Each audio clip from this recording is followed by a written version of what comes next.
¿Qué tal, amigos internautas de Proceso Digital y Departamento 19? En esta agitada mañana de martes nos acompaña la comisionada de la Unidad de Política Limpia, Ivonne Ardón. Bienvenido, licenciada. Muchísimas gracias por la oportunidad de poder compartir con todos los seguidores de Proceso Digital, un medio de comunicación digital sin duda que ha revolucionado y trasladado la información hacia otras fronteras. Bueno, les recordamos que la licenciada Ardón estuvo en el Instituto de Acceso a la Información Pública, ella es catedrática universitaria, es comunicadora y una funcionaria, digamos, con alta experiencia y una dilatada carrera en estos temas. Cuéntenos, licenciada, ¿cómo está la Unidad de Política Limpia? La hemos visto prácticamente en un periplo abogando porque se apruebe el presupuesto de la oficina donde usted labora. ¿Qué es lo que pasa? Cuéntenos. Bueno, desde que nosotros llegamos, asumimos con mucha responsabilidad la transformación que debía de llevar la unidad para poder ser respuesta a esas grandes demandas que ha tenido la sociedad después de que han salido muchos casos donde personas que han participado en el círculo político se han visto involucrados, mencionados y condenados por haber recibido recursos que financian las campañas electorales.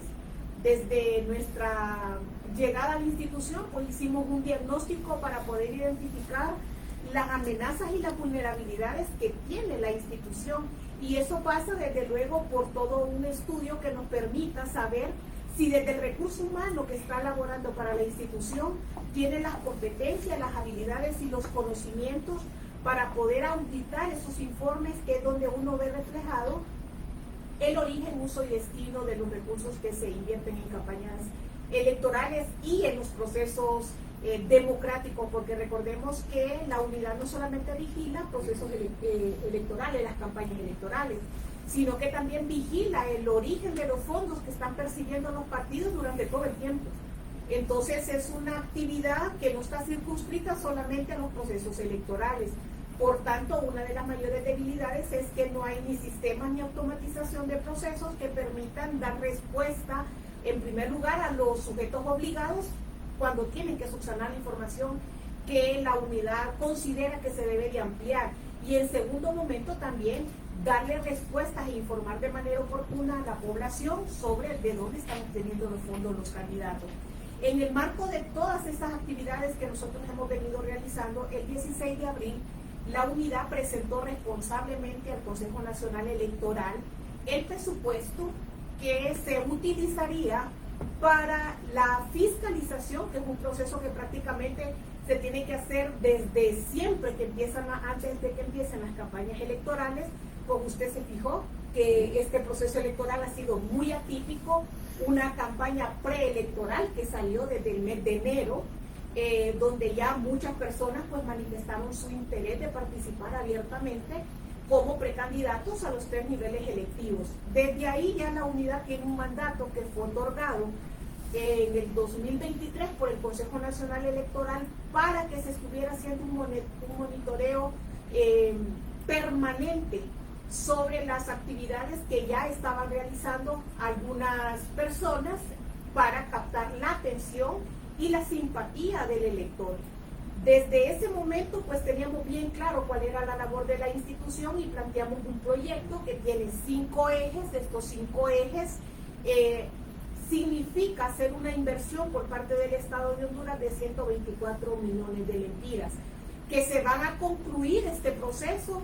Como meta tiene la unidad que el 30 de mayo tiene que estar auditado y cerrado el último informe de los que participen en las campañas primarias. Por tanto, prácticamente la unidad va a absorber presupuesto desde el mes de agosto del 2024 para concluir en mayo del 2025. Y estos 124 millones, eso es lo que cubre. El mayor trabajo de la unidad empieza con la fiscalización. Ya tenemos candidatos que están realizando colectas populares y tienen que hacer su petición ante la unidad para que puedan llevar a cabo estas actividades. Luego viene el proceso de la auditoría, que es lo más fuerte que se dé en el proceso. Miren que en este momento ya la unidad le autorizó a 10 movimientos en formación la apertura de su cuenta bancaria, 7 del Partido Nacional y 3 del Partido Liberal.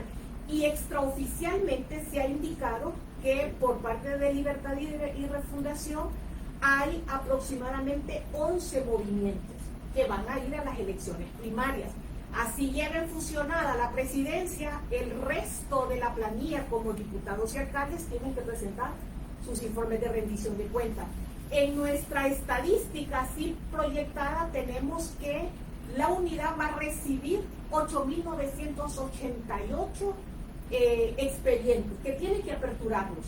Presenten informe o no, hay que aperturarlos porque los que presenten pues se le va a dar el proceso de la auditoría documental y los que no presenten el expediente es para aplicar sanciones. Por tanto, la unidad con su presupuesto ordinario no puede realizar esta actividad. Solo laboran en el departamento de auditoría 10 personas. Entonces métale la pluma. Si son 8.000, casi 9.000 sujetos obligados, ¿cuántos informes le voy a asignar a cada auditor? Está hablando que son 900 informes. ¿Cuándo van a terminar de auditar? Me va a agarrar todavía el proceso de las elecciones generales y yo no voy a poder cerrar ese ciclo de elecciones primarias. Esa es la gran carga y misión que tiene la institución. Y lo que en este momento nos tiene tan preocupado es que, pues como se dice popularmente, no hay señales de humo de que a la institución se le vaya a dar ese presupuesto que requiere para que cumpla con su mandato legal. Y por eso es que siempre hacemos alusión de que particularmente la unidad de financiamiento no es una entidad política. Es una entidad auditora, fiscalizadora. Por tanto, los criterios están muy alejados de lo que es ir a hacer un trabajo para un partido político. Es una institución que le pertenece a la sociedad, porque al final es la sociedad la que está reclamando que se conozca el origen de los recursos de quienes están financiando a precandidatos y a candidatos y partidos políticos. Y bueno, usted me habla de 124 millones, que es lo que ustedes... ¿Y cuánto es ahorita el presupuesto? ¿Cuánto es ahora? El presupuesto ordinario que tiene la unidad es de 51 millones, pero esos 51 millones es para lo que usted tiene que operar en sus 12 meses. Y no tenemos recursos, por ejemplo, para poder ir a hacer las fiscalizaciones in situ de las actividades, las concentraciones, los mítines políticos que hacen los movimientos y la población demanda. Y tenemos que resolver de alguna manera. Y lo único que nos queda en este momento es pedirle o al Consejo Nacional Electoral que envíe la iniciativa de ley y el anteproyecto de decreto para que se nos asignen los recursos, o el Congreso, a través de una moción presentada por uno de sus miembros, se nos apruebe este presupuesto. ¿Y por qué menciono en primera instancia el Consejo Nacional Electoral? Porque nosotros somos una dependencia del Consejo Nacional Electoral, así que no tiene que haber sine qua non, algo establecido en la ley que diga que la unidad necesita un presupuesto especial para poder operar en tiempos que hay elecciones primarias o generales, porque el Consejo recoge información de todos sus departamentos, de todas sus dependencias, para las actividades que se van a desarrollar en el marco de los procesos electorales, y por eso es que la unidad lo remite para que se incluya dentro del bolsón electoral que presenta el Consejo Nacional Electoral.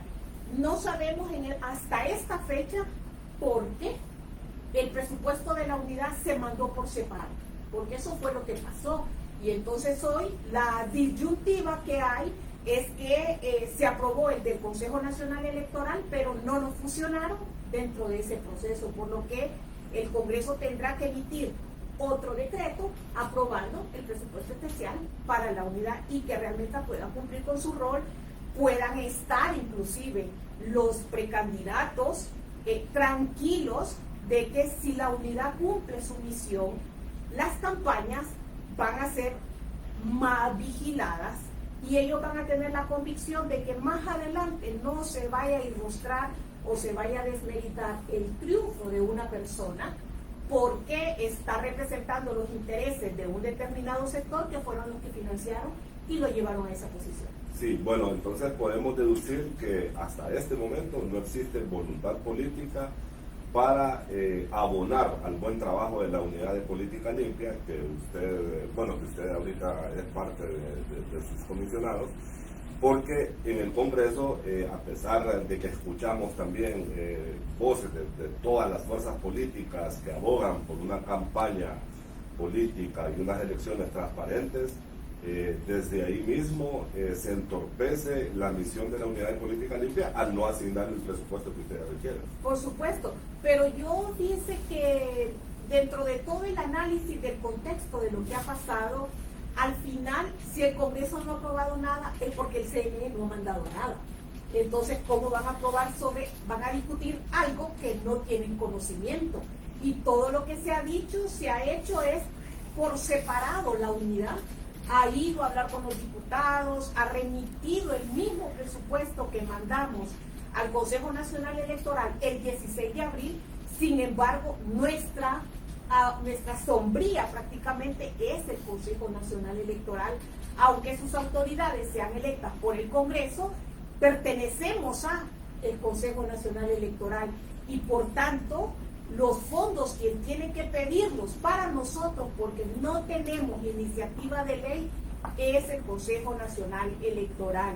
O ahora que ya ha extrapolado toda esta información, pues la buena voluntad de los congresistas para que uno de ellos presente la iniciativa de ley para que se apruebe este presupuesto. Y como lo dijeron las representantes de organización de sociedad civil, que sería vergonzoso que las organizaciones de sociedad civil tengan que apostarse a recoger las 3.000 firmas que manda el mecanismo de participación ciudadana para presentar una iniciativa de ley, para pedir ese presupuesto para la unidad, cuando al final los que más se benefician de que haya fiscalización y que no se deshonre quiénes son los que están aportando a las campañas, pues son los mismos miembros de los partidos políticos que hoy lo vemos en el Congreso Nacional.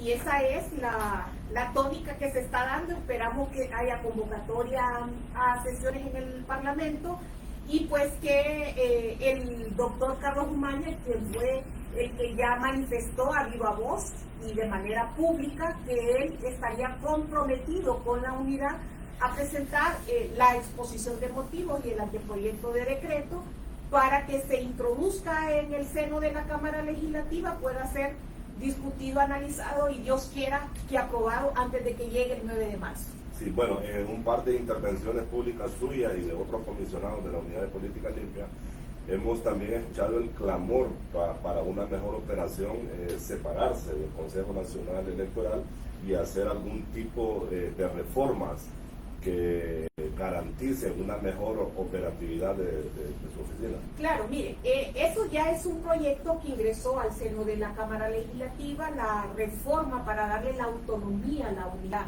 Este anteproyecto fue presentado por el diputado José Rosario Tejeda del Partido Liberal del Departamento de La Paz. Tenemos conocimiento de que se turnó a la Comisión de Dictamen, en este caso es la de Asuntos Electorales, presididas por el diputado Racel Tomé. Se mandaron a solicitar las opiniones tanto al Consejo Nacional Electoral, al Tribunal de Justicia Electoral, a la propia unidad, a los partidos políticos y a la Secretaría de Finanzas, porque se está pidiendo un fondo para poder hacer la reestructuración de la unidad, y eso pues lógicamente requerirá que separemos algún personal de la institución, y siendo responsables usted no puede despedir si no tiene el respaldo financiero para honrar los derechos constitucionales que tiene esa persona al dejar de laborar en una institución. Sí se nos ha informado que ya todas las entidades a las que se les mandó a pedir esta opinión ya se manifestaron. Está favorable realmente que se separe la unidad del Consejo para evitar esto que se ha dado en este momento, que esa tramitología, mire, si el Consejo Nacional Electoral por su origen ya tiene una gran responsabilidad, imagínese usted que tenga que andar también pidiendo y vigilando que la unidad cumpla con su función, ya es una carga adicional. Entonces, la propia ley de procedimiento administrativo, la ley de administración pública ya dice que cuando sus autoridades son nombradas en segundo grado por el Congreso Nacional, inmediatamente es un ente desconcentrado. No tenemos la certeza de por qué lo dejaron adscrito en su momento al Tribunal Supremo Electoral, que así se conocía la institución, pero hoy por hoy ya la unidad tiene 7 años de estar funcionando. Ya se adquirió experiencia en materia electoral y de fiscalización y auditoría, que es muy diferente a la fiscalización que se hace a los recursos del Estado. Ya es tiempo entonces de que dejemos de ser una carga, así, una carga para el CNE, y que ellos puedan estar enfocados realmente en la planificación, en el montaje y en la puesta en marcha de los procesos electorales, y la institución, en este caso la unidad de financiamiento, pueda hacer su trabajo sin tener que estarle cargando de más responsabilidades al órgano electoral.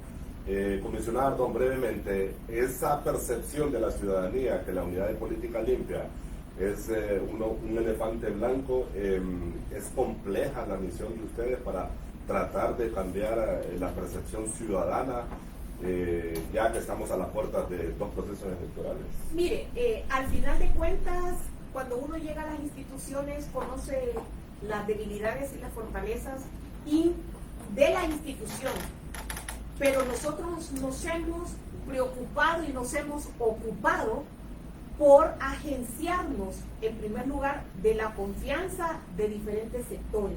¿Y cómo se logra agenciarse de esta confianza? Bueno, haciéndolos parte de los procesos que realiza la institución. Ahí es donde le vamos a dar la institucionalidad, porque estamos legitimando el trabajo que hacemos desde la institución. Por eso es que es tan importante que esta institución, y dejarlo claro, no le pertenece a un partido, no le pertenece a ningún poder del Estado, le pertenece a la sociedad, porque al final la tranquilidad que la institución le dé sobre cómo se están invirtiendo los recursos y quiénes los están dando, pasa por la espalda de la institución. Pero esto va a ser únicamente posible cuando todos los actores confluyamos en el objetivo primordial que tiene la institución.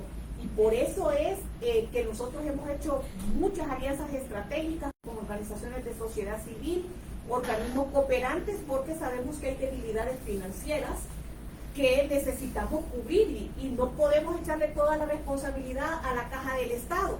Las instituciones y sus autoridades tienen que hacer las gestiones necesarias para poder cubrir eso otro que no se le puede cargar a la espalda del pueblo hondureño, y al final son los impuestos que usted y yo pagamos. Bueno, ya para ir concluyendo y agradeciendo su visita a la sala de redacción del proceso digital, el país ha sido retratado como un narcoestado por el financiamiento de estas organizaciones criminales en campañas políticas recientes. Igualmente, un narcovideo confirmó esa situación que vive el país. Usted recién también en un foro televisivo decía que hoy por hoy el narcotráfico sigue siendo un riesgo para financiar las campañas. Nada ha cambiado hasta este momento, seguimos bajo esa sombra de los dineros ilícitos. Bueno, es que mire, el crimen organizado es algo que está dentro de la sociedad, sí, y no lo vamos a poder desvincular. ¿Qué es lo que tenemos que hacer las instituciones? Poner mayores controles, mejores mecanismos para identificación y detección de recursos que no son lícitos. Ellos siempre van a buscar la forma, siempre. Pero nosotros, que somos más lo bueno, que queremos que el país vive democracia, que queremos que nuestros partidos lleven las mejores personas, probas, idóneas, en competencias, puedan ser electas realmente por lo que son, y no llegar con esos compromisos a las instituciones del Estado, a la toma de decisiones, que al final lo único que hacen es dañar la sociedad. Hoy yo sí puedo decir y lo ratifico con toda la convicción que estos grupos organizados van a seguir buscando esa debilidad que tenemos en el financiamiento de las campañas para poder cantarles al oído y ofrecerles esos recursos para que ganen, pero realmente no debería de ser la tónica que el que más dinero invierta sea el que llegue a las posiciones. La población sabe quién es quién en su departamento y en su municipio. Entonces, ustedes son ese primer filtro que tienen los partidos y que tenemos las instituciones a través de la denuncia. No permitamos que las instituciones político-partidarias sigan siendo víctimas, porque al final también han sido víctimas de estos grupos organizados. Yo no puedo saber quiénes son los dueños o los socios de una determinada empresa. Por ejemplo, hasta qué momento yo sé quiénes integran esas asociaciones, hasta cuando se convierten en sujetos obligados, que son candidatos, que son precandidatos, pero antes de eso la institución no tiene la facultad para poder investigar, pero sí la población sabe quiénes están en sus municipios, quiénes están vinculados con estos grupos organizados que al final se ha convertido en una industria, porque de una u otra manera generan empleo. Si usted se pone a hacer una línea de tiempo, hay transporte, hay almacenaje, y esto significa pagarle a gente para que haga eso. Entonces son unos generadores de empleo, pero desafortunadamente con un recurso que no es lícito. Así que ese es mi llamado.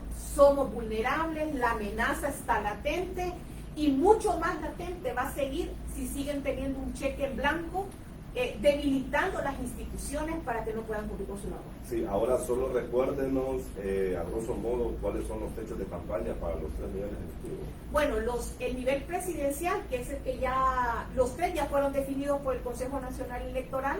Recuerde que hay una fórmula que va diferenciada. En el caso del nivel presidencial es el doble del valor del voto por el número de electores que el Registro Nacional de las Personas ha entregado a través del censo.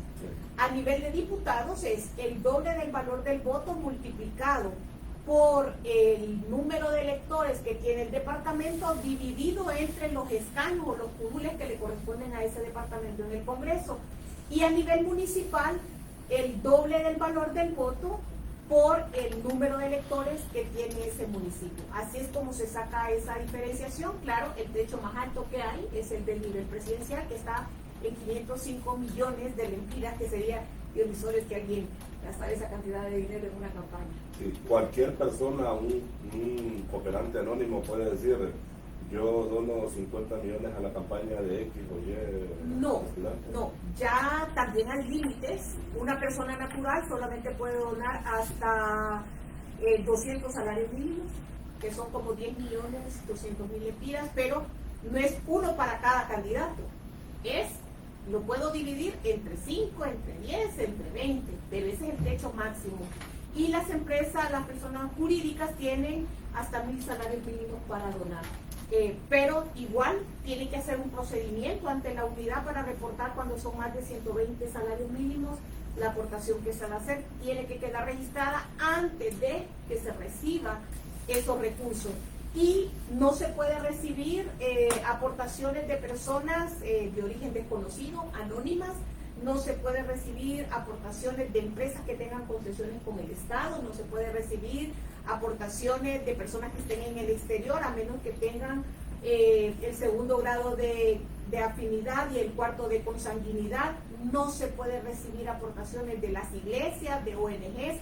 Eso lo prohíbe la ley. En la medida que nosotros sigamos educando y fortaleciendo esta cultura de la transparencia y la rendición de cuentas, yo le garantizo que los grupos organizados, cuando vean una sociedad más informada, con mayor compromiso de denunciar sin ningún temor, eso va a permitir que los candidatos y los precandidatos y los partidos lo piensen 2 veces y que tomen sus propias medidas de control de saber quiénes les están aportando sus campañas. Sí, cuando vemos en estas concentraciones, por ejemplo, videos que se filtran y se hacen virales, que les están dando dinero a la gente por asistir ahí, eso no forma parte de las atribuciones que ustedes pueden fiscalizar. ¿Cómo no? Por eso, esa es la fiscalización in situ. Por eso es que la unidad desplaza, porque como no tenemos estructuras departamentales, tiene que movilizar desde Tegucigalpa a todas las actividades personal para que vayan a hacer ese proceso de fiscalización, porque eso tiene que venir reflejado en el informe, pero hoy por hoy no hay una data que le permita, por ejemplo, a la unidad cruzar la información. Sencillamente se han estado basando en la documentación que el sujeto entrega, pero no se ha podido cruzar la información a través de otras herramientas. Por ejemplo, nosotros tenemos un convenio ahora con el Registro Nacional de las Personas donde vamos a poder verificar si aquella persona que aparece como aportante está viva, existe, porque se detectó que hubieron aportantes que ya habían fallecido. Entonces, al final de cuentas, ese mito de que los muertos iban a votar, no solamente votaban, también financiaban campañas. Sí, un político que gane un cargo en cualquiera de los niveles electivos y que la unidad de política limpia lo sancione porque violó las reglas de competencia que ustedes fiscalizan, puede ser, se le puede retirar el cargo. Mire, la ley que tiene la unidad sanciona pecuniariamente, pero tenemos la obligación y por eso es que necesitamos tener cerrados los expedientes por tarde al 30 de mayo para remitir en su defecto al Ministerio Público para que haga investigaciones antes de que se hagan las elecciones generales y de igual manera informar al Consejo Nacional Electoral de aquellos que no han cumplido, porque ya el retirarle la candidatura es una responsabilidad única y exclusiva y es una facultad que tiene solamente el Consejo Nacional Electoral. Ellos son los que inscriben, por tanto, si hay suficientes elementos o de que hubo alguna inversión, porque sí lo dice la ley, de origen incierta que está falseando información, solo el Consejo puede retirarle esa postulación. Recuerde que es por voto directo. Entonces ya son otros mecanismos los que se tienen que emplear. Pero sí es necesario que se empiecen a dar algunos escarmientos, algunas lecciones. Y yo se lo menciono con toda la propiedad, porque cuando nosotros llegamos al instituto solo habían 50 alcaldías publicando información. Nosotros dejamos las 298 alcaldías. Y sancionamos a muchos alcaldes, a muchos titulares de las instituciones que aprendieron. Claro, una vez que les meten la mano en la bolsa, duele. Hoy por hoy usted ve que los portales de transparencia pues se mantienen medianamente actualizados y completan la información cuando se les da ese proceso de subsanación. Pero hay que castigar, desafortunadamente el ser humano siempre necesita la aplicación coercitiva, pero realmente deberíamos de estar enfocados a ser una institución de prevención, que es más barato invertir en prevención que en castigo. Cuando usted castiga, ya se ven involucrados otros actores, policía, Ministerio Público, tribunales de justicia, y si se condena, tenemos que seguirlos manteniendo cuando están ya guardando prisión. Así que es más caro para el Estado de Honduras el castigo que la prevención. Bueno, le dejo las cámaras de Proceso Digital y Departamento 19, urge la aprobación del presupuesto para la unidad de política limpia, su llamado final también y sus reflexiones sobre este tema. Los hondureños tenemos una gran oportunidad el 9 de marzo y en noviembre del 2025 para elegir las nuevas autoridades que van a dirigir el país. Hay que analizar bien el voto, hay que saber por quién vamos a votar, a quién le vamos a dar nuestra confianza para que nos represente en los 3 poderes del Estado, quiénes van a llegar a las alcaldías, quiénes van a estar en la administración pública. Así que hoy tenemos la oportunidad de hacer esas transformaciones y es necesario que fiscalicemos, no solo desde la institucionalidad, sino que también con ustedes. Acompáñennos en este proceso realmente que es difícil, pero sabemos que cuando hayamos muchos dentro de este nuevo sistema que se está proyectando, sabemos que vamos a ir poniendo mayores controles y eso va a permitir que haya una verdadera fiscalización, una verdadera auditoría y que se pueda identificar de manera correcta el origen de esos recursos que están financiando las campañas electorales. Les pedimos que se pronuncien para que esta institución reciba el presupuesto que necesita para poder cumplir su misión. Hoy más que nunca, las instituciones tenemos que dar respuesta, pero para dar respuesta también necesitamos las herramientas. No nos manden a la guerra sin las herramientas con las que vamos a poder defender la democracia del país y defender la sociedad de Honduras. Esta mañana, en Proceso Digital, la comisionada de la Unidad de Política Limpia, Ivonne Ardón, que nos ha abordado este tema de las campañas electorales ya a menos de 6 meses para las primarias en Honduras y un poco más de un año para las generales. A todos ustedes les invitamos que esta y otras entrevistas siempre están disponibles en todas nuestras plataformas digitales. Buenos días.